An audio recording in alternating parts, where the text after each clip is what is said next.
let me just say this. I'm not sure most people understand the dark web is a real thing, much less it's a real thing that needs priority attention, right? So if you watch movies or TV, you've probably heard of this, but it's not just a Hollywood fabrication. It's a real thing. It's a very serious, real threat. So our personal and business emails and passwords are literally bought and sold online in this thing called the dark web. And when we all refuse to adopt best security practices for our passwords, it's truly not a matter of if, but when we'll experience a potentially devastating compromise. The dark web, it does sound sexy, but what exactly is it, right? I mean, you're probably asking yourself that. Here's just a quick definition of what the dark web is.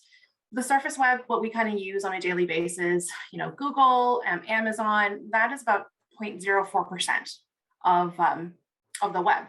The 99.96% is the deep web, which includes the dark web. And that area is where the government databases are, some of our health information, other areas that we don't actually go to all the time. And we kind of estimate that the dark web is about 500% larger than the surface web that we use on a daily basis. Now, this is where kind of all that malicious type activity you hear about kind of take place. When we start thinking about what to do with the dark web and how to worry about it, it really comes down to how does it affect me, right? There's lots of stuff going on. There's a lot out there. How does it affect me? And what do I need to act upon?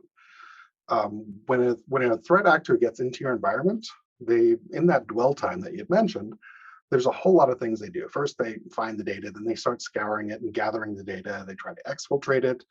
They try to understand, is this useful for, can I get some ransomware out of this? Can I sell it to somebody else? Can I do something?